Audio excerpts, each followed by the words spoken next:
ॐ सहना भवतु सहनौ भुनक्तु सह वीर्यं करवावहै तेजस्विनावधीतमस्तु मा विद्विषावहै। ॐ शान्ति शान्ति शान्तिः।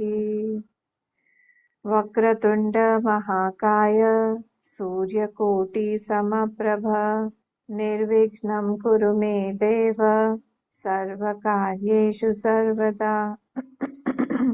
सरस्वती नमस्तुभ्यं वरदे कामरूपिणि विद्यारम्भं करिष्यामि सिद्धिर्भवतु मे सदा। गुरुर्ब्रह्मा गुरुर्विष्णुः गुरुर्देवो महेश्वरः गुरुरेव परं ब्रह्म तस्मै श्रीगुरवे नमः। सदाशिवसमारम्भां शङ्कराचार्यमध्यमाम् अस्मदाचार्यपर्यन्तां वन्दे गुरुपरम्परां। श्रुतिस्मृतिपुराणानाम् आलयं करुणालयं नमामि भगवत्पाद शङ्करं लोकशङ्करं। समस्तजनकल्याणे निरतं करुणामयं नमामि चिन्मयं देवं सद्गुरुं ब्रह्मविद्वरं सद्गुरुं ब्रह्मविद्वरम्। ध्यानम्। ॐ पार्थाय प्रतिबोधितां भगवता नारायणेन स्वयं व्यासेन ग्रथितां पुराणमुनिना मध्ये महाभारतम् अद्वैतामृतवर्षिणीं भगवतीम् अष्टादशाध्यायिनीम् अम्ब त्वामनुसन्दधामि भगवद्गीते भवद्वेषिणी। नमोऽस्तु ते व्यासविशालबुद्धे पुल्लारविन्दायतपत्रनेत्र येन त्वया भारततैलपूर्णः प्रज्वालितो ज्ञानमयः प्रदीपः। प्रपन्नपारिजाताय स्तोत्रवेत्रैकपाणये ज्ञानमुद्राय कृष्णाय गीतामृतदुहे नमः। सर्वोपनिषदो गावः दुग्धा गोपालनन्दनः पार्थो वत्स सुधीर्भोक्ता दुग्धं गीतामृतं महत्। वसुदेवसुतं देवं कंसचाणूरमर्दनं देवकी परमानन्दं कृष्णं वन्दे जगद्गुरुं कृष्णं वन्दे जगद्गुरुम्। मैं शेयर कर रही हूँ एक फाइल जिसमें 15 चैप्टर है और इसको हम लोग एक एक करके पढ़ेंगे। ओम श्री परमात्मने नमः। अथ पंचदशोऽध्यायः। श्रीभगवानुवाच ऊर्ध्वमूलमधः शाखम् अश्वत्थं प्राहुरव्ययम् छन्दांसि यस्य पर्णानि यस्तं वेद स वेदवित्। फिर से श्री भगवानुवाच ऊर्ध्वमूलमधः शाखम् अश्वत्थं प्राहुरव्ययम् छन्दांसि यस्य पर्णानि यस्तं वेद स वेदवित्। जब त हलंत वाला लास्ट में आता है तब हम लोग उसको फुल प्रोनाउंस करते हैं, तो वेदवित् एक्चुअली है वो वर्ड, वेदवित् ऐसे बोलेंगे। बाकी तो इजी है। ऊर्ध्वमूलम् अधः शाखम, यहाँ ब्रेक हो जाएगा। और अश्वत्थम प्राहुः अव्ययम्, प्राहुरव्ययम्। छन्दांसि यस्य पर्णानि, यहाँ फिर ब्रेक होगा।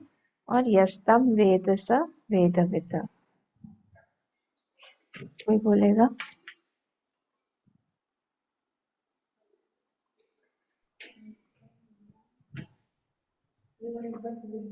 हाँ, ऊर्ध्व। श्रीभगवानुवाच ऊर्ध्वमूलमधः शाखम् अश्वत्थं प्राहुरव्ययम् छन्दांसि यस्य पर्णानि यस्तं वेद स वेदवित्। मैं कोशिश करता हूँ एक बार अम्मा, हाँ करिए, गुड। गलती होगा तो माफ करना मुझे। ऊर्ध्वमूलम अधम शाखम अश्वत्थं प्राहुरव्ययम् छन्दांसि यस्य पर्णानि यस्तं वेदस्य वेदवित्। ठीक है, बस यहाँ पे एक हुआ है कि ऊर्ध्वमूलम अधः शाखम होगा, आपने कहा अधम। ऊर्ध्वमूलम अधः शाखम हाँ बढ़िया, हो गया। अश्वत्थं प्राहुरव्ययम् छन्दांसि यस्य पर्णानि यस्तं वेदस्य वेदवित्। ठीक है, गुड। फूट तो नहीं होते हैं इसे हम तो उतना बात नहीं, कोई बात आज कोई नहीं है, बल्कि मैंने कोशिश किया है। नहीं। वेरी गुड, ऐसे आप ही सहाय बने आज, गुड। अच्छा किया, बहुत अच्छा लगा। हाँ चलिए, और कौन बोलेगा? कितने दो श्लोक किया है ना आपने अम्मा? अभी तो फर्स्ट फर्स्ट एंड वाला ही चल रहा है। श्री भगवानुवाच ऊर्ध्वमूलमधः शाखम् अश्वत्थं प्राहुरव्ययम् छन्दांसि यस्य पर्णानि यस्तं वेद स वेदवित्। वेरी गुड, सिंपल था। चलो हाँ। श्रीभगवानुवाच अर्धमूलम् ऊर्ध्वमूलम् अधश्चम् हाँ, अधः शाखम। अर्धमूलम् ऊर्ध्वमूलम् अधशाखम् अस्थस्थम् प्राहुरव्ययम् छन्दांसि यस्य पर्णानि यस्तं वेद स वेदवित्। वित, हाँ, यस्य छन्दांसि यस्य छन्दांसि यस्य पर्णानि यस्य नहीं, यस्य छन्दांसि यस्य पर्णानि यस्तं वेद स वेदवित्। इसको प्रैक्टिस करो, ठीक है। यश्य हो रहा है तुम्हारा, ये जैसे तुम यस्तम बोल रही हो यहाँ पे, वैसे यस्य बोलो। यस्तम जो बोल रही है ना, उस ठीक बोल रही है पीछे, यहाँ पे यस्य होगा। ठीक है, और कोई बोलेगा? नहीं तो हम आगे चल, नेक्स्ट वाला देख लेते हैं, फिर हम मीनिंग पे चलेंगे। अधश्चोर्ध्वं प्रसृतास्तस्य शाखाः गुणप्रवृद्धा विषयप्रवालाः अधश्च मूलान्यनुसन्ततानि कर्मानुबन्धीनि मनुष्यलोके। फिर से, अधश्चोर्ध्वं प्रसृतास्तस्य शाखाः, यहाँ पे विसर्ग आ जाएगा, ठीक है। वो संधि के कारण विसर्ग नहीं है यहाँ पे, पर उसमें हम जब ब्रेक करेंगे हम विसर्ग डालेंगे। अधश्चोर्ध्वं प्रसृतास्तस्य शाखाः गुणप्रवृद्धा विषयप्रवालाः अधश्च मूलान्यनुसन्ततानि कर्मानुबन्धीनि मनुष्यलोके।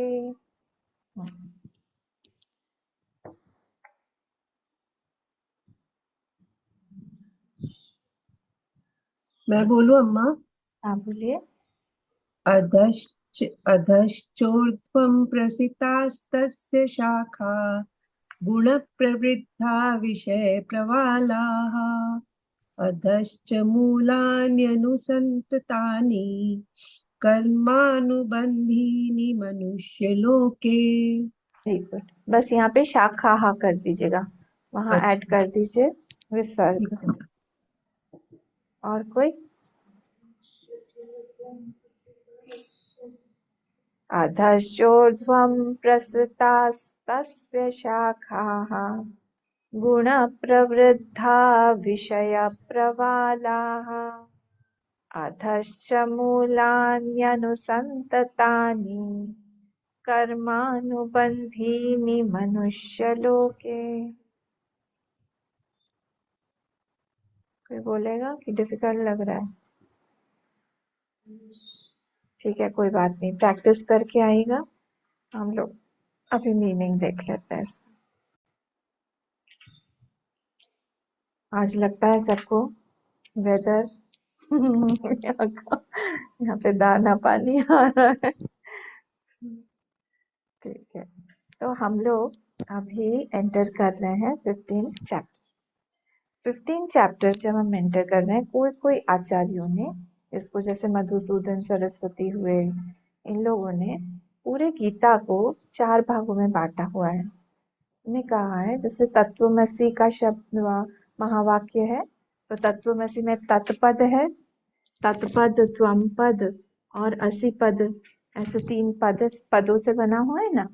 तो तत्पद वो लोग तो त्वमपद जो है उसके उसमें जीव जो है वो कौन है उसके बारे में बताया है। ये मैंने पहले भी बताया था कि तत्वमसि जो 3 शब्दों से बना हुआ है, 3 पद बोलते हैं उसको। तो तत्पद, त्वमपद और असि पद ऐसे बोलते हैं। तो त्वमपद मतलब होता है जो जीव है, जो हम लोग हैं, उसका एसेंस क्या है। तत्पद का मतलब होता है जो पूरी सृष्टि है, या फिर जो हम ईश्वर जिसको हम बोल रहे हैं, उसका एसेंस क्या है। और असि पद का मतलब क्या होता है, जब हम दोनों को इक्वेट करते हैं। तो तत्, त्वम, असि। तो ये असि पद जो है ये बताता है ऐक्यम, मतलब जो जीव रूप से जो आत्मा है और जो ईश्वर रूप से परमात्मा है, वो दोनों एक ही है, अलग अलग नहीं है। इसी को महावाक्य बोलते हैं। और इतने सारे महावाक्य आपको जगह जगह पे मिल जाएंगे जहां पर भी ये भावार्थ है, जहां पर त्वमपद और तत्पद को मिला के ऐक्यम दिखाया जा रहा है, उसी को ही महावाक्य बोल दिया गया है। तो आपको ऐसे हजारों करोड़ों महावाक्य मिल जाएंगे जिनका रिप्रेजेंटेटिव 4 महावाक्यों को हमने लिया है, पर ऐसे कई हैं। तो यहाँ पे गीता में भी कुछ कुछ आचार्यों ने कहा है कि जो फर्स्ट से लेके, अगर हम 6 चैप्टर तक लें, फर्स्ट को छोड़ दें चलिए, तो फर्स्ट वाला तो विषाद योगी है। सेकेंड चैप्टर से लेके अगर हम छठे वाले में तक लें, तो उसमें पूरा त्वमपद विवेचन है। फिर से त्वमपद विवेचन मतलब क्या, हम कौन हैं, हमारा एसेंस क्या है, मतलब हमारा सार क्या है, हम हैं कौन एक्चुअली। क्या मैं ये देह हूँ? नहीं। क्यों? क्योंकि देह तो हम लोग सुषुप्ति में भी छोड़ देते हैं, उस समय भी हमको भान रहता है कि मैं हूँ। तो मैं कौन हूँ, मेरा नाम जो आइडेंटिफिकेशन दिया हुआ है, क्या मैं वो हूँ। पर जब हम जब पैदा हुए थे तो हम उसके बिना भी थे। कई बार हमारा नाम भी हम बदल जाते, जैसे मैंने अपना नाम ही बदल दिया, तो क्या मैं बदल गई, मैं कौन हूँ। जैसे विवाह के बाद में कई बार नाम बदल दिया जाता है, तो वो क्या बदल गया, वो व्यक्ति बदल गया, अहम बदल गया, कौन बदला। ये इसका जो सार है, इसको जानने के लिए ही इसको बोलते हैं हम विवेचन करना। तो त्वम पद विवेचन, जब हमको भाव उसको शुद्ध कर रहे हैं, उसका सार क्या है ये जान रहे हैं। ये सेकेंड से, ये बहुत मोटा मोटा मैं बता रही हूँ, सेकेंड से लेके 6 चैप्टर तक पूरा त्वम पद विवेचन है। फिर आता है हमारा 7th से लेके 12th तक, 7, 8, 9, 10, 11, 12, 6 चैप्टर्स अगेन। तो ऑल दो 6 चैप्टर्स उसको बोलते हैं तत्पद विवेचन। वो ईश्वर कौन है, क्या है उसका सार, वो कैसे बना है, ईश्वर क्या मतलब, जिसको भी हम पूजते हैं वही ईश्वर है क्या। तो भगवान श्री कृष्ण की अगर हम पूजा कर रहे हैं, वही ईश्वर है क्या। तो उनका तो जन्म हुआ, फिर उन्होंने ये कलयुग होने से पहले अपना शरीर छोड़ दिया, मतलब वो नहीं है क्या अभी भी। राम जी जो है वो तो आके चले गए, मतलब नहीं है क्या, कौन है, what is the essence of that ईश्वर। ये 7th से लेके 12th तक। फिर ये जो आया है, अभी हम 15 चैप्टर में आ रहे हैं, ये एक्चुअली यहाँ गीता खत्म हो जाता है। एक्चुअली लास्ट में जो श्लोक आया, इदम शास्त्रम इदम गुह्यतमम शास्त्रम, ये आया है। तो ये जो यहाँ पे गीता खत्म हो रही है, तो वो आ रहा है हमारा 13th, 14th और 15th। ये इसको 80 पद बोलते हैं। अस्सी पद मतलब क्या, जहाँ पे हम दोनों चीजों को इक्वेट कर रहे हैं। तो कौन कौन से चीजों को, तो हम पद को और तत्पद को हम इक्वेट करके बोल रहे हैं कि दोनों अलग नहीं है। देखिए, पराकाष्ठा ज्ञान की या पराकाष्ठा भक्ति की इसी 80 पद में ही है। जब यहाँ पे ऐक्यम हो जाए, मतलब दोनों में कोई डिफरेंस नहीं है। अब किस चीज में, बाहर में भले ही हो, पर अंदर से हमें पता है कि दोनों का एसेंस जो है वो एक ही है, सार एक ही है। और वही होता था जब पूजा करते करते रामकृष्ण परमहंस पूजा करते करते अपने ही फूल अपने ही सिर पे चढ़ा लेते थे। यह ऐक्यम हो गया, मतलब उनको देवी बाहर नहीं दिखाई दे रही है, देवी का स्वरूप उनका, उनके अंदर का बाहर का वो एक ही हो गया। जब प्रसाद चढ़ाते थे, भोग लगाते थे देवी को, तो खुद ही खा लेते थे उसको। इसका मतलब क्या हुआ, वहां पे ऐक्यम का भाव उनका, मतलब 80 पद में आ गया, वो पराकाष्ठा है भक्ति की। वैसे ही ज्ञान में भी ज्ञानी जो होता है उसको हर जगह पे वही अपना ही स्वरूप दिखाई देता है। तपोवन जी महाराज वहां बैठे रहते थे हिमालय में, वहां पे देखते देखते किसी पेड़ को देखते देखते उसको देख के मेडिटेशन में चले जाते थे। ओपन आइड मेडिटेशन जिसको हम बोलते हैं, दृश्यानुवित समाधि बोलते हैं। किसी भी दृश्य को पकड़ के, किसी भी ऑब्जेक्ट को पकड़ के वो बोलेंगे कि ये इसका अहम, इसका जो एग्जिस्टेंस है, एग्जिस्टेंस कॉन्शियसनेस, सत जिसको हम बोलते हैं, वो सत वहां पे और ये सत यहाँ पे, दोनों एक ही है। वो सत बाहर एक पेड़ के रूप में मुझे दिखाई दे रहा है प्रकट होके, वही सत मेरे अंदर में भी है, वही सत ये शरीर के रूप में भी यहाँ भी प्रकट हो रहा है। तो अगर हम दोनों चीजों को ही, बाहर के कंडीशनिंग्स उपाधियों को हम ड्रॉप कर देते हैं, उधर से उस पेड़ ने अपने कंडीशनिंग्स को ड्रॉप कर दिया, कहाँ चल रहा है ये खेल, सब मन में चल रहा है। वहां से उसने वो ड्रॉप किया कंडीशनिंग, यहाँ से इधर मैंने अपना कंडीशनिंग ड्रॉप किया, तो जो वहां पे सत सत सत करके हमको दिखाई दे रहा है पेड़ में, और मेरे अंदर जो सत सत सत रूप से एग्जिस्टेंस है, वो दोनों एक ही है। तो भक्ति की आप पराकाष्ठा बोले या फिर आप ज्ञान की पराकाष्ठा बोले, ये दोनों मार्ग अलग अलग भले ही होंगे, but the destination is the same. गंतव्य एक ही है, पहुंचना कहाँ है, एक ही जगह पे। साधन अलग अलग हो सकता है कि हम किसी कार में जाएं और आप किसी बस में जाएं, या कोई फ्लाइट में जाए और दूसरा कोई जो है ट्रेन में जाए। साधन अलग अलग हो सकते हैं, पर जाना कहाँ है, सबको दिल्ली जाना है, सबको वहीं पहुंचना है। ठीक है, तो ये यहाँ पे ही बोला। और फिर अब 15 तक तो खत्म हो गया, फिर 16, 17, 18 का क्या होगा बेचारों का, उसको बोलते हैं हम लोग कि परिशिष्ट जितने भी विषय हैं, जैसे श्रद्धा कितने तरह की होती है, ये सारे छोटे छोटे छोटे छोटे टॉपिक्स है ना, वो सारे के सारे उसमें आते हैं। जैसे 16 वाला जो है, उसमें उसका नाम ही क्या है 16 वाले का, उसमें नाम ही देवासुर संपत्ति विभाग योग। तो वो जो देव और असुर संपत्ति है वो हमारे अंदर कैसी है। फिर 17 वाले का नाम क्या है, श्रद्धा त्रय विभाग, 3 तरह की श्रद्धा होती है। और अष्टादश में भी तरह तरह की बातें हैं कि किस किस तरह से हमारा स्पीच का तपस्या कितने तरह की है, स्पीच कितने तरह का है, भाव कितने तरह के हैं, सारे के सारी चीजों के बारे में। तो उसको हम बोलते हैं परिशिष्ट ज्ञान। जितना भी जहाँ पे भी यहाँ पे वो फिट नहीं कर पाए भगवान, उन्होंने कहा कि चलो इसको भी हम बताते हैं अर्जुन तुमको। तो 16, 17, 18 वट एवर इज रिमेनिंग, वहां पे जो फिट नहीं हो पाया फर्स्ट से लेके 15 तक, उसमें इसीलिए उसको परिशिष्ट बोला जाता है। ठीक है, अब हम चलते हैं इसके ही एक थोड़ा सा हम समरी देखते हैं फटाफट, ज्यादा टाइम नहीं लगेगा, फिर हम फर्स्ट वाले श्लोक को देख लेंगे। तो समरी जो है चैप्टर 15 की, इसमें 20 श्लोक है, फर्स्ट से लेके 20 श्लोक। बहुत स्वीट सा चैप्टर है, और इसको चैप्टर को बोलते ही हम सबको भूख लग जाती है। क्यों बोलते हैं, क्योंकि हम लोग चिन्मय मिशन में ये हमारा रूटीन है कि जब भी हम खाने से पहले इसको चैंट करके फिर ही हम भोजन लेते हैं। तो इसीलिए ज्यादातर सब लोगों को ही याद होता है, इसको कोशिश करिएगा इसको भी हम लोग याद कर लें। तो फर्स्ट से लेके 3rd तक बहुत सुंदर चैप्टर है। हाँ, ये तो फर्स्ट से लेके थर्ड श्लोक तक, इसमें हम श्लोक पे चलते हैं, समरी देख लेते हैं फटाफट। फर्स्ट से लेके थर्ड श्लोक तक इसमें क्या है, इसमें सृष्टि के बारे में बताया गया है। अबाउट द सृष्टि, सृष्टि कैसे बनी, क्या है इसका मटेरियल कॉस्ट, क्या है। तो इसके बारे में बताया गया कि सोर्स क्या है, कहाँ से आई है पूरी की पूरी सृष्टि। कई बार हम लोग को प्रश्न होता है ना, कैसे बनी, क्यों बनी, कब से बनी, कब से चली आ रही है, कब तक रहेगी, उसका सबका इसमें आंसर दिया हुआ है भगवान ने। और ये है वैराग्य के लिए कि हम जाने जिस सृष्टि में हम लोग रह रहे हैं उसका तत्व क्या है, वो कैसे बनी हुई है।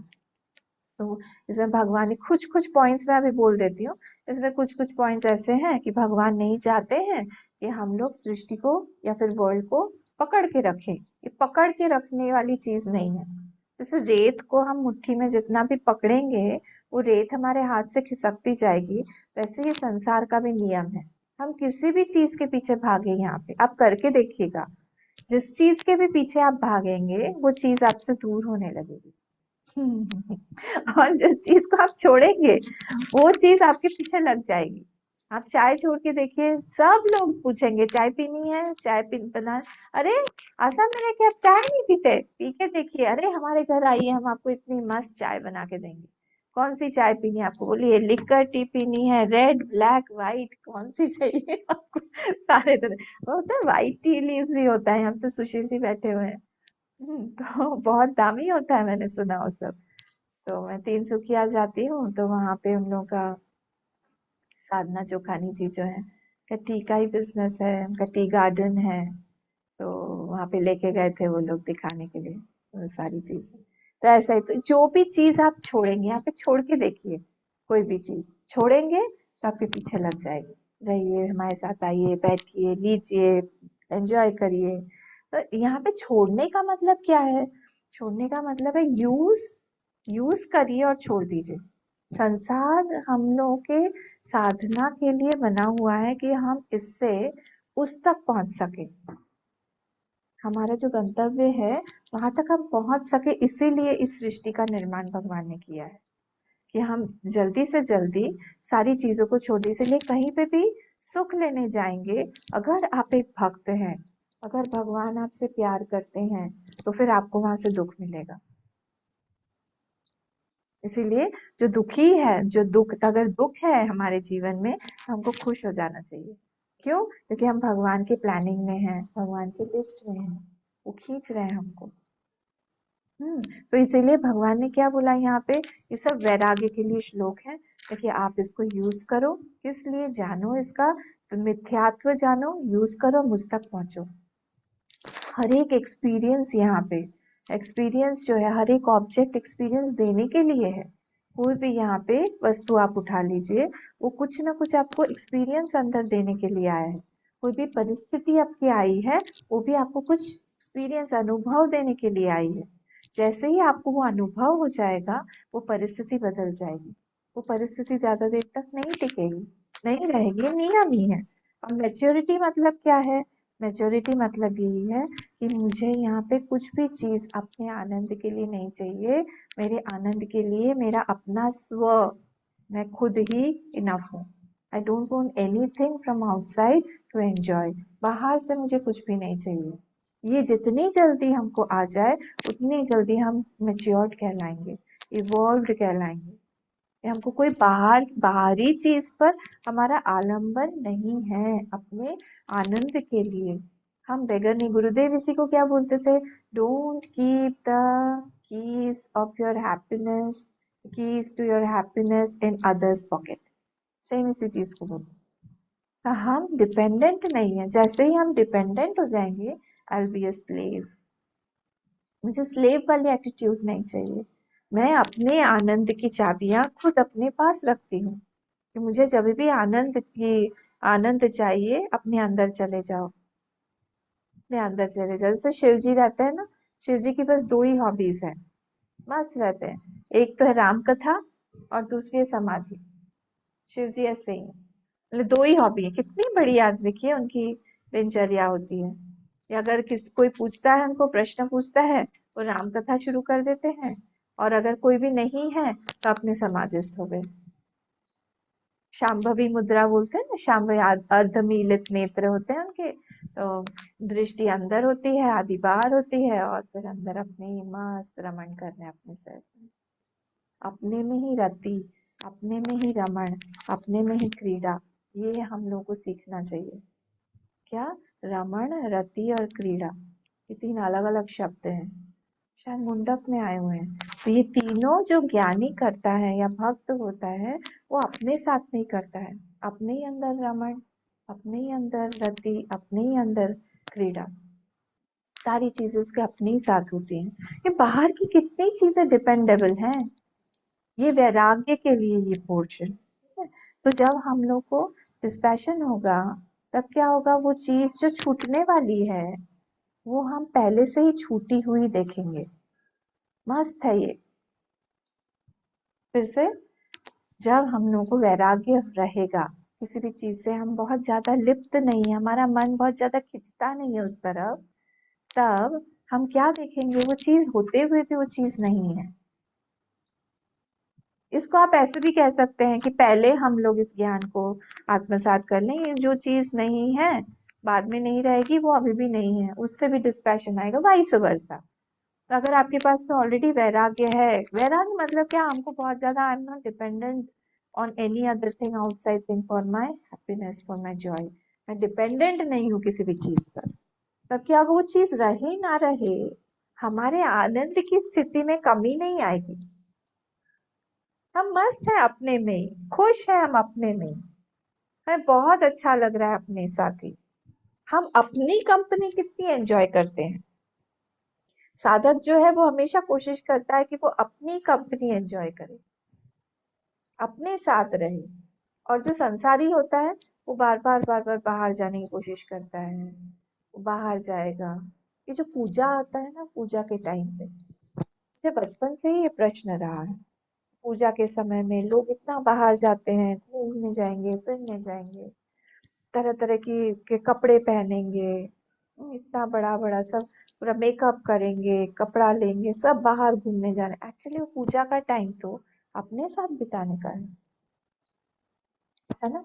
हम पूजा करें, हम देवी माँ को का टाइम है वो, हम वो देवी, अंतर्मुखी, हाँ अंतर्मुखी होने का समय। हाँ, जितना हम लोग देवी माँ को इन्वोक करेंगे उस समय, उतना ज्यादा देवी माँ जो है हमारे अंदर प्रकट होंगी। स्तुति, वो स्तुति प्रिया है, देवी जो है वो स्तुति प्रिया है।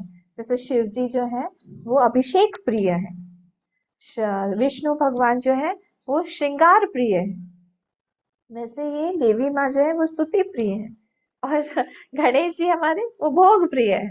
तो अलग अलग सबकी प्रियता है। तो उसमें जब हम स्तुति करते हैं, देवी के साथ रहते हैं, पूजा पाठ करते हैं, हवन करते हैं, जप करते हैं उनके मंत्र का, बीज मंत्र का, उस समय वो प्रकट होती है अंदर। पर अगर हम लोग बाहर ही बाहर रहे, एक्सट्रोवर्ट लाइफ लीड करें, तो उससे वो टाइम जो हमको मिला हुआ है, उसका एसेंस को हमने पूरी तरह से यूज नहीं किया। इस चीज को जानने के लिए जन्मों लग जाते हैं। देखिए आप संसार में ये वाली जो कम्युनिटी है, ये वाले जो कैटेगरी ऑफ लोग हैं, ये बढ़ते ही जा रहे हैं, बढ़ते जा, आप कहीं पे भी जाइए आपको भीड़ मिलेगी, राजसिक लोग मिलेंगे। एटलीस्ट कुछ तो अच्छे तरफ कर रहे हैं, यही अच्छी बात है कि चलिए ठीक है, भगवान के नाम पर ही कर रहे हैं, पर उससे भी आगे बढ़ना है हमको। यही मैच्योरिटी है, जब हम अपने साथ में रहें और हम लोग को संसार की आवश्यकता ज्यादा से हमको नहीं पड़े, संसार की आवश्यकता बिल्कुल नहीं पड़े, हम छोड़ सके, जितना हम ज्यादा से ज्यादा छोड़ सके उतना ज्यादा हम लोग इवॉल्व हैं। तो जब हमारे पास में डिस्पैशन है, वैराग्य है, हम बहुत जल्दी से छोड़ पाएंगे किसी भी चीज को। इसको हम लोगों को प्रैक्टिस करना चाहिए। किसी भी व्यक्ति, किसी भी परिस्थिति, किसी भी वस्तु हमको डिपेंडेंट ना बनाए अपने ऊपर। ये फर्स्ट से लेके 3rd श्लोक तक का यही जिस्ट है, देखेंगे हम लोग। फिर 4th से लेके 6th पर आइए। 4th से लेके 6th को, इसको बोलते, 1st to 3rd था सृष्टि प्रकरण, 4th से लेके 6th तक जो श्लोक है उसको हम बोलते हैं मुक्ति प्रकरण। 4 से लेके 6 तक मुक्ति प्रकरण।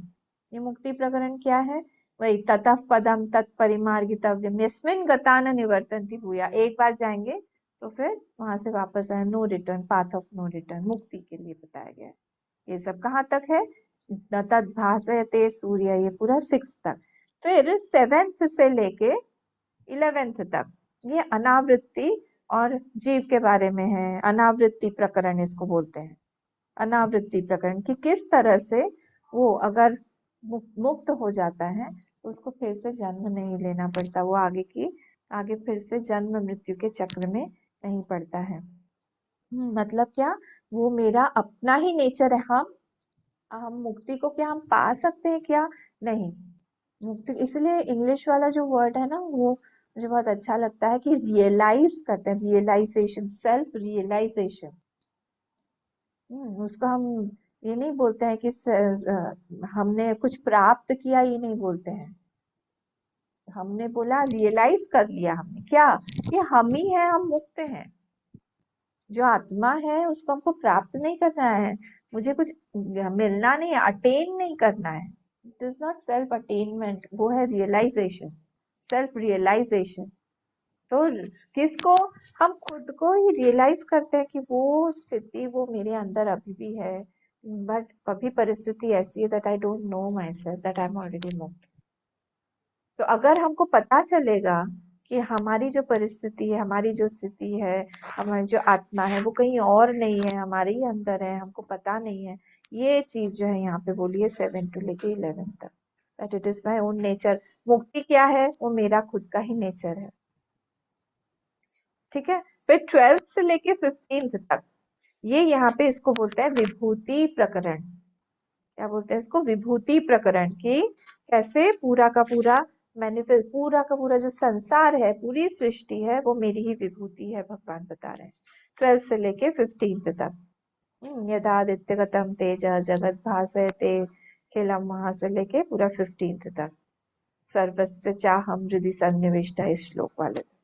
फिर आता है हमारा ये जो है ना, ये विभूति प्रकरण, ये 9th चैप्टर और 10th चैप्टर में भी आया हुआ है, उसी का यहाँ पे थोड़ा सा जिस्ट दिया है।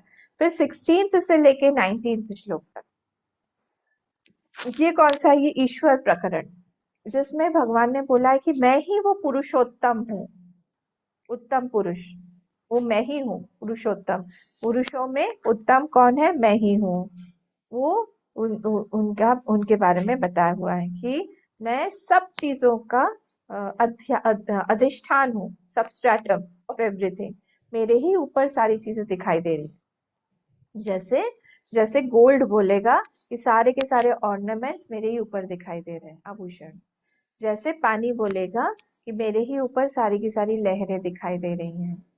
जैसे आकाश बोलेगा कि जितने भी रेनबो दिखाई देते हैं वो मेरे ही ऊपर दिखाई देते हैं। वैसे ही भगवान ने भी यहाँ पे अपने इस प्रकरण में बोला है कि मैं ही पुरुषोत्तम हूँ, मेरे ही ऊपर ये पूरा संसार दिखाई दे रहा है। ठीक है। फिर 20वां जो श्लोक है, लास्ट श्लोक, इस पे आइए। तो लास्ट जो श्लोक है, इति गुह्यतमम शास्त्रम, कि इसको यहाँ पे शास्त्र बोला गया है। Only in this chapter भगवान has said this, that this is a शास्त्र, ये शास्त्र। इवन मांडुक्य में भी भगवान ने, मतलब श्रुति बोलती है कि ये शास्त्र नहीं है। मांडुक्य भी शास्त्र नहीं, पर इस चैप्टर को भगवान ने बोल दिया है, गीता जो है वो शास्त्र है। और इसी श्लोक में आखिरी में इति गुह्यतमम शास्त्रम इदम उक्तम मया नघ, मैंने जो तुमको बोला हुआ है ये पूरा शास्त्र है। शास्त्र का मतलब क्या होता है आपको पता है? शास्त्र का मतलब होता है प्रयोजन एक निबद्धम शास्त्र। एक प्रयोजन से किसी भी चीज को अगर बोला जाता है, उस चीज को हम बोलते हैं। एक प्रयोजन क्या है? एक प्रयोजन है आत्यंतिक दुख निवृत्ति, परमानंद प्राप्ति। ये पूरे शास्त्र का प्रयोजन है, हमारा पर्पस।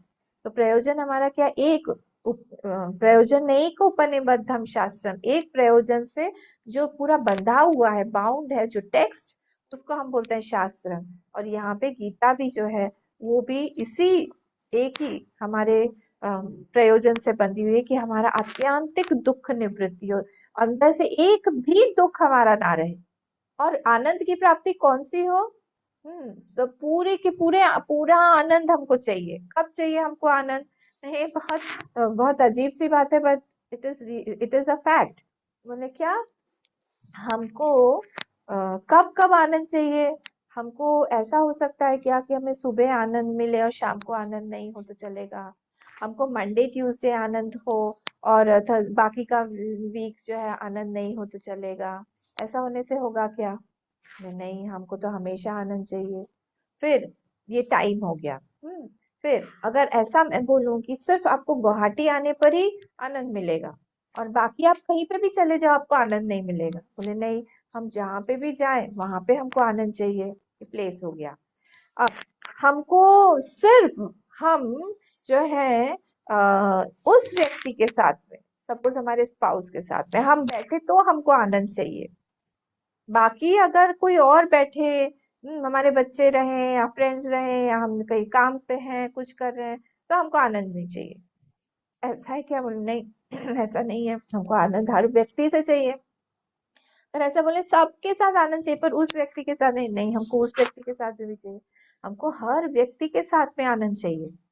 हर परिस्थिति में, हर व्यक्ति में, हर वस्तु में, हर दिन, हर जगह, हमको सब सब जगह से हमको आनंद चाहिए। और एक मजेदार बात पता है आपको?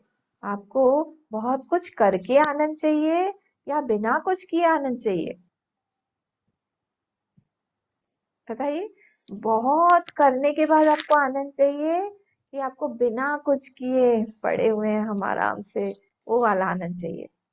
बहुत करने के बाद आनंद चाहिए। हाँ। अरे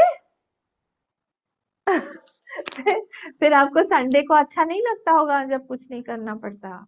या फिर आप? नहीं, रोज कुछ करना चाहिए। नहीं, हम लोगों का आनंद ऐसा है। फिर तो आपको रात में नींद आती है तब तो अच्छा नहीं लगता होगा क्योंकि वहां पे तो कुछ करते ही नहीं है हम, और आपको कुछ आनंद काम प्राप्त हो करने जाता है। का बाद जब तो कुछ काम स्वप्न करने में का भी तो बाद जो आनंद आता सेटिस्फेक्शन है। आती है, किसमें आनंद आता है? स्वप्न में, सुषुप्ति में भी तो स्वप्न, आनंद आता है। सुषुप्ति में तो कुछ भी नहीं रहता। स्वप्न अलग है, सुषुप्ति अलग है। काम करने का बाद जो सेटिस्फेक्शन आते हैं, then you get the full satisfaction जब मिलते हैं तो आनंद। आपको कुछ करने के बाद आनंद आता है, ये तो पूरा सिद्धांत के विपरीत ही हो गया। जब कर्म का, जब हम लोग कुछ करके मेंटल आनंद, सेटिस्फेक्शन जो बोलते हैं हम, हाँ। वही तो। मेंटल सेटिस्फेक्शन जब हमको मिलता है, हम लोग कुछ करके प्राप्त कर रहे हैं। और ये वाला हाँ, जो अपने साथ में रह के आपको जब आनंद, आप जब सपोज बहुत अच्छी कोई मूवी देख रहे हैं या फिर बहुत अच्छा कोई जोक आपको बोला या बहुत अच्छा कोई म्यूजिक सुना आपने, उस समय जो आनंद मिलता है वो तो कुछ आपके अंदर जो, या बहुत सुंदर सीनरी देखी आपने, बहुत ब्यूटीफुल सा कुछ, या दर्शन किए भगवान के सुंदर मंदिर जाके, वहां पे जो आनंद प्राप्त हुआ वो कुछ करके आनंद नहीं है। नहीं नहीं। भगवान के सामने जाके हम लोग इतना दूर चढ़ के जाते हैं, केदारनाथ बद्रीनाथ, वहां जाके हम आंख बंद कर लेते हैं। तो जो हमारा एक्चुअल आनंद है, जो हमारे अंदर है, जिस चीज का हम रियलाइज करना चाहते हैं, वो एक्चुअली बिना कुछ किए आनंद है। वो मेंटल आनंद सेटिस्फेक्शन। मेंटल सेटिस्फैक्शन के भी परे है वो आनंद। क्योंकि मेंटल सेटिस्फैक्शन भी कुछ करने के बाद या कुछ फुलफिल होने के बाद, maybe if your some desire is fulfilled, कोई इच्छा हमारी पूरी हो गई, उसके बाद में आता है। पर ये अनायास ही एक आनंद है बच्चे के पास में जो होता है। बच्चों के साथ। शांति है हमारा, वो शांति है। शांति बोले आप, आनंद बोले आप, ये सब सिनोनिम्स है वेदांत के लैंग्वेज में। वो अपना ही स्वरूप है। अम्मा, उपनिषद जो है वो, उसमें गीता का बहुत कुछ है ना। हाँ, हाँ, गीता में भी उपनिषद का है, उपनिषद में भी गीता का है, सब एक ही है। इसलिए बोला ये शास्त्र है। हम्म। इसीलिए कई सारे भगवान हाँ, ने कई শাস্ত্রের মিনিংটা একটু ভালো করে বলবেন, इजी लैंग्वेज। इसीलिए कई सारे श्लोक जो मंत्र जो है ना भगवान ने इसमें जो गीता में लिए हैं, वो कई सारे उपनिषदों में से लिए हैं। हाँ हाँ। सारे हैं ऐसे। तो ये शास्त्र जो होता है, शास्त्र का मतलब होता है कि कोई एक प्रयोजन से हम लोग किसी एक प्रयोजन को सिद्ध करने के लिए कुछ एक्सप्लेन कर रहे हैं, और उसके लिए जितने भी अलग अलग विषय चाहिए तत्संबंधी सर्व विषयाणाम व्याख्या यस्मिन् तत्शास्त्रम। अगर मुझे आपको, जैसे मैं अभी समझा रही हूँ कि वो आनंद कैसा है, वो आनंद हमारा अपना आनंद है, उस आनंद के लिए मुझे कहीं बाहर से कुछ करने की आवश्यकता नहीं है, डिपेंड भी नहीं होना चाहती हूँ, और हर जगह से चाहिए। इस चीज को समझाने के लिए मुझे हर जो जो चीज की आवश्यकता पड़ रही है, वे एग्जाम्पल की, कभी कुछ की, कभी कुछ की, कभी इसको हम लोग बोलते हैं जैसे हमने अध्यारोप किया, या हमने किसी चीज को छोड़ दिया, इन सब चीजों की टेक्निक्स हैं, सारे प्रोसेस हैं सारे। तो वो सारे प्रोसीजर को, या पालक या वो सब प्रोसीजर को जब हम लोग फॉलो करते हैं, तब क्या होता है, तब जाके उस प्रयोजन को हम लोग सिद्ध करने की कोशिश कर रहे हैं। कौन सा प्रयोजन? एक ही प्रयोजन है पूरे शास्त्र का, कि हमको हमेशा के लिए वो सुख की प्राप्ति हो, वो आनंद की प्राप्ति हो, हमेशा के लिए, थोड़े समय के लिए नहीं। हमेशा के लॉन्ग टर्म, जो मैंने अभी बताया, वो आनंद हमें कब चाहिए? हमेशा चाहिए, हर जगह चाहिए, हर व्यक्ति से चाहिए, सब वस्तु से चाहिए। ऐसा नहीं है कि मुझे पानी पीने पर ही सिर्फ आनंद आए, खाना खाने पर आनंद नहीं है। सब चीजों से मुझे आनंद चाहिए। तो इसीलिए, और क्या कैसा चाहिए हमको वो आनंद? हमको बिना कुछ किए वो आनंद चाहिए, मतलब एकदम अंदर का आनंद चाहिए, जो मेरे अपने आप से बहुत क्लोज हो वो आनंद, जो हम सिर्फ समाधि में या फिर सुषुप्ति अवस्था में, स्वप्न नहीं, सुषुप्ति अवस्था में जिसका हम रसास्वाद लेते हैं, उस समय में हम लोग का शरीर का भी भान हमें नहीं रहता, हमारा माइंड सुखी या दुखी है उसका भी हमें भान नहीं रहता। फिर हमने कुछ डिग्री हमारे पास में एकेडमिक्स की, या फिर हम बहुत बड़े कोई पोस्ट पर हैं, उस सब का भी भान नहीं रहता। हमने कुछ बहुत नई नई कोई चीज खरीदी है, सपोज मैंने नया घर बनाया है बहुत मेहनत के बाद, और मेरा गृह प्रवेश आज ही हुआ है, वो उसको भी हम छोड़ देते हैं। मतलब बहुत आनंद की बात है, फुलफिलमेंट जिसको धीरेन जी बोल रहे थे, वो फुलफिलमेंट वाली एक चीज है। फिर या फिर मैंने एक बहुत बड़ी मर्सिडीज कार लिया हुआ है, तो हम उसमें जाके नहीं सोएंगे, बोलेंगे नहीं हमको अपने कमरे में ही सोना है, आराम से सोना है। उस समय अगर हमारा सबसे प्यारा व्यक्ति, बहुत हम जिससे प्यार करते हैं, बिना उसके हम रह ही नहीं सकते हैं, वो आके हमको जगा दे, बोले प्लीज हमारे साथ बात करो ना, बोला अभी 12 बज रही है रात में, सो जाओ, क्योंकि उस समय हम अपने आप से मिलते हैं। और वो अपने आप कौन है? अपना जो आप है वो हमारे भगवान ही है, अंतर्यामी है, हम बोले हम हमारा आत्मा है, ब्रह्म है, जो भी हम उसको नाम दे, उससे हम रोज मिलते हैं, और वही हमारे आनंद का स्रोत है। उससे अगर हम एक दिन नहीं मिले, हम बेचैन हो जाते हैं, ऐसी बात होती है। तो इसीलिए यहाँ पे ये चीज बोली गई है कि हम जो शास्त्र है उसका प्रयोजन एक ही है। क्या प्रयोजन है? कि हमको आत्यांतिक दुख से निवृत्ति दे, क्योंकि वो दुख हमारा स्वरूप नहीं है। अगर हमारे आंख में कोई किरकिरी घुस जाए, तो उसको जब तक हम निकालेंगे नहीं, आंख भी फड़फड़ाती रहेगी, हम पानी मारेंगे, उंगली से भी हम ठीक करने की कोशिश करेंगे, बार बार बार उस किरकिरी को निकालेंगे। Why? Because it is a foreign body, foreign body है, वो हमारी नहीं है, शरीर की नहीं है। वैसे ही हम दुख को क्यों छोड़ना चाहते हैं? दुख को हमारा अगर नेचर अपना दुख होता, तो हम उस दुख को हमेशा एक्सपीरियंस करते। हम जब सोए रहते ना, तभी भी हम उस चीज को मुझे बहुत दुख हुआ, उठ के हम बोलते हैं मुझे बहुत दुख हुआ, और हम बोलते हैं मुझे बहुत सुख हुआ। इसका मतलब क्या है? सुख मेरा नेचर है, उसको प्राप्त करना, उसको जानना, उसी का ये प्रयोजन है शास्त्र का, कि हम जाने, वो आत्यंतिक दुख से हम निवृत्ति पाए और परमानंद की प्राप्ति हो। यही इस शास्त्र का मेन प्रयोजन है। और इसीलिए ये वाला जो चीज है यहाँ पे ये बताया गया है कि हम इसको अच्छे से समझ पाए। ठीक है, तो ये फर्स्ट जो श्लोक है, फर्स्ट श्लोक पे आते हैं हम लोग, बस 5-10 मिनट है अभी और। फर्स्ट श्लोक क्या है, हमने अभी पढ़ा, ऊर्ध्वमूलम श्री भगवान उवाच ऊर्ध्वमूलम अधशाखम। बड़ा विचित्र सा एक पेड़ है, संसार रूपी पेड़ है।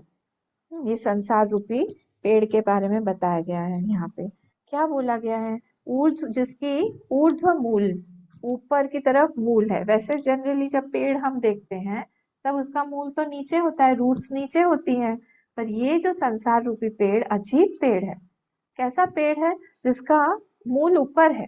अच्छा, ये तो कभी सुना ही नहीं है। और तो और मतलब ऊर्ध्व मूलम अधः शाखम, शाखा तो ऊपर की तरफ जाती है, पर इसमें क्या है, संसार रूपी वृक्ष में शाखा नीचे की तरफ है, अधः शाखम।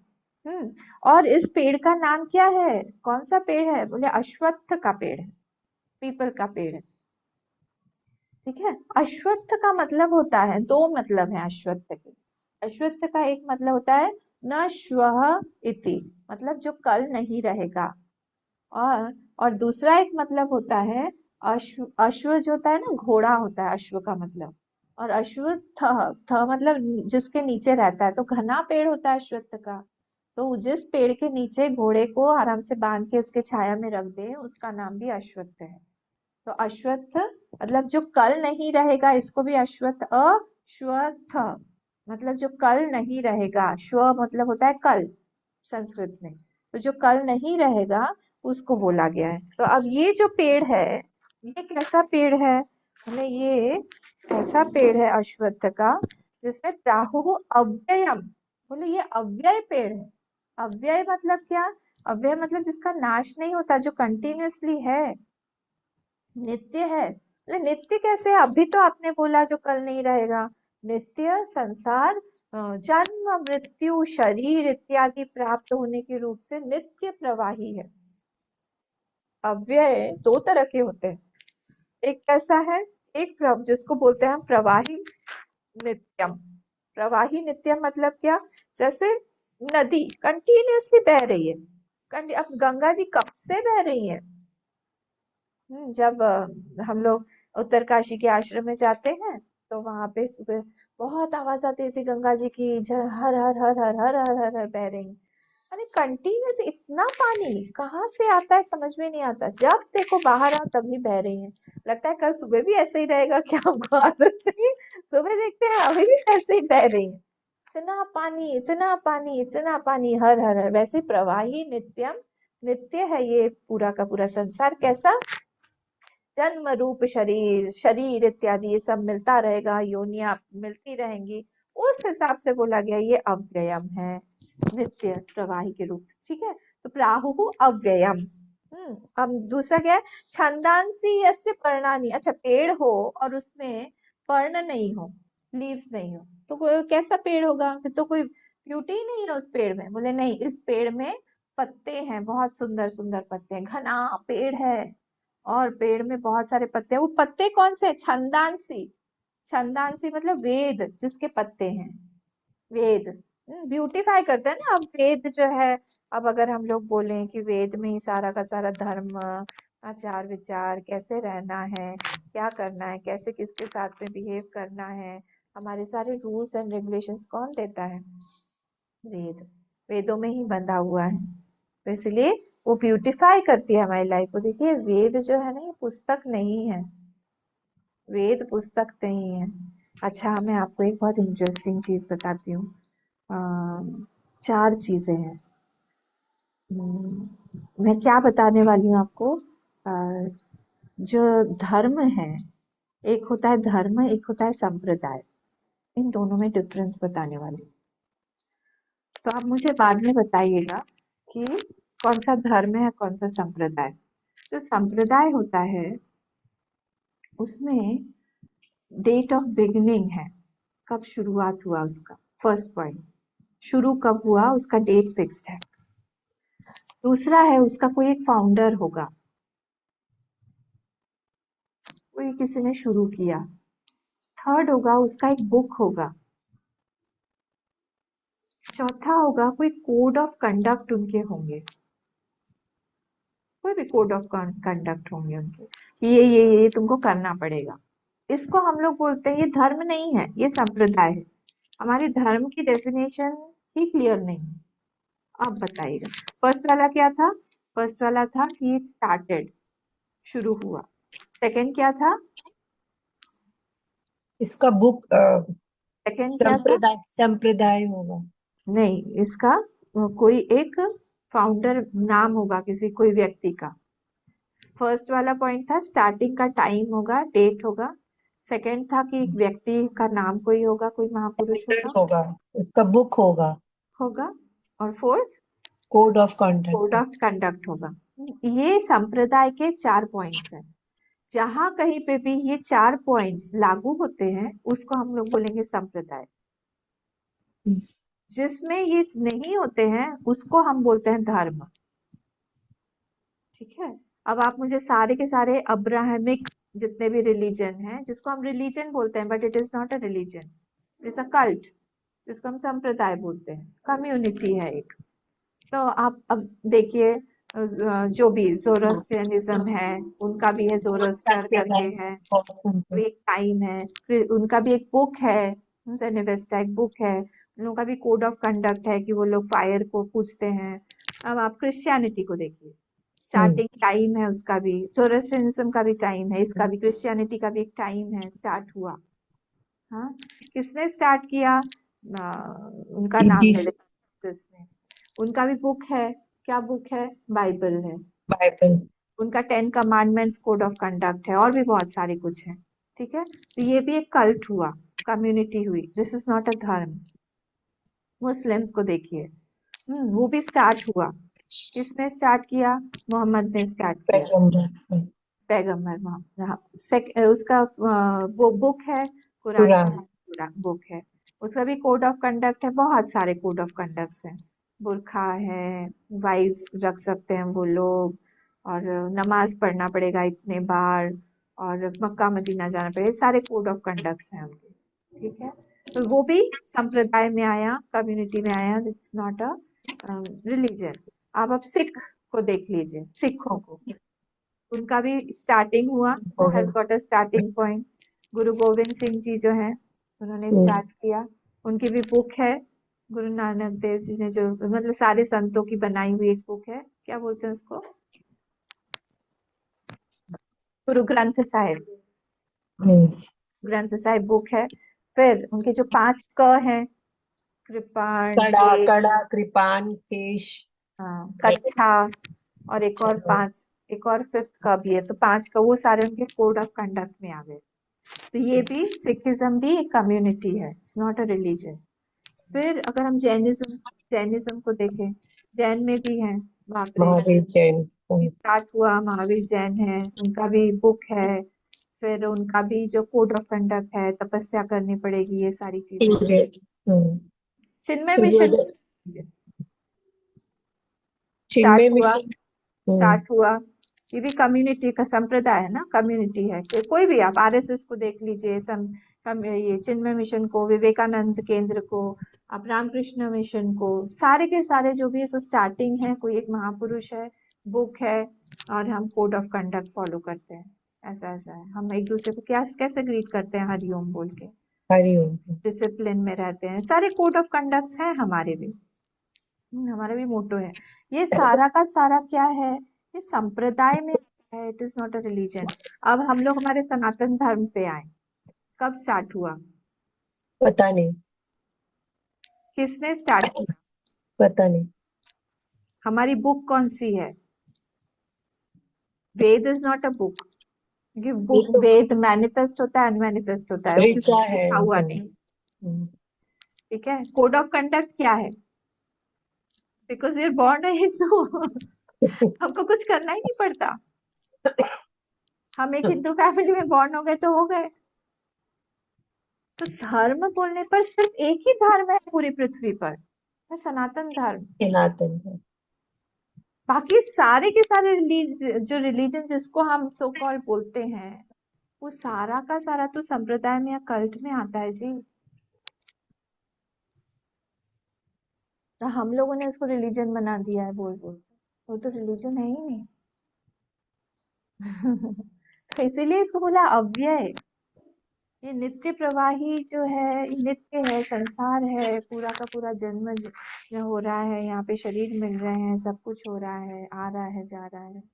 ये संसार रूपी जो वृक्ष है उसके बारे में बता रहे हैं। छंदांसि यस्य पर्णानि, ये वेद जो है हमारा, वो वेद हमको एक लाइफस्टाइल जीने की कला सिखाता है कि हम बेस्ट किस तरह से हम रहें, सुंदर तरह से हम कैसे रह सकते हैं, ताकि दूसरों को सबसे कम परेशानी हो, हमारा कम परेशानी हो, और हम जल्दी से जल्दी इससे बाहर छूट सकें, साइकिल ऑफ डेथ और बर्थ से। ये बता रहा है यहाँ पे।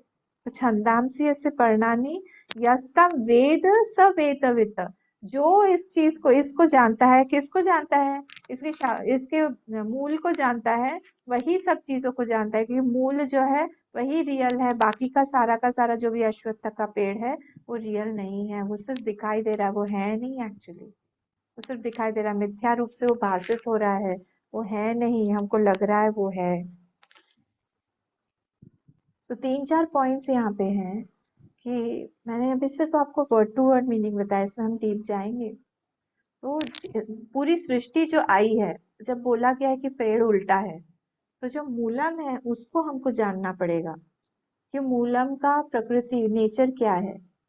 तो सेंशियंट, जैसे साइंस जो है वो बोलता है पूरी सृष्टि आई है अमीबा से आई है, या फिर बिग बैंग थ्योरी से आई है, या 7-7 उन लोगों के लॉजिक्स दिए हैं, डस्ट और गैशियस फॉर्म हो गया था पहले, और फिर उससे पूरा एक गोला बन गया, बड़ा गोला जो है वो सन बन गया, छोटे छोटे गोले प्लैनेट्स बन गए, इस तरह से कई 2-3 टुकड़े साथ में आ गए तो दूसरे प्लैनेट्स बन गए, एक बड़ा सा बन गया जो बृहस्पति कहलाया, और उसने खींच के रखा है बाकी सब प्लैनेट्स को, नहीं तो सब एक दूसरे के साथ में मिलके चपटे हो जाएंगे।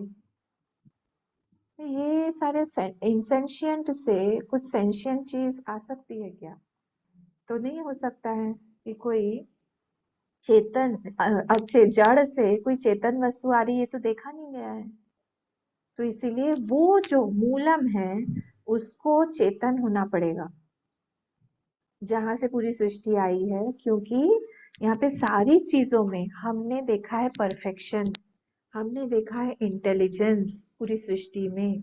एक भी ग्रह दूसरे ग्रह से टकरा के उड़ नहीं जाते हैं, सब किसी चीज ने एज इफ किसी को होल्ड करके रखा है, और इतना परफेक्शन है हर चीज में। आप मुहूर्त कैसे निकालते हो? क्योंकि आप कैलकुलेट कर सकते हो कि सारे ग्रहों का मूवमेंट, हम कैलकुलेट कर सकते हैं कि हमारा सूर्योदय से लेके हमारा चंद्रोदय तक का क्या टाइम रहेगा, कब चंद्रोदय होगा, कब सूर्य, उसी तरह से हम हमारा मुहूर्त निकालते हैं।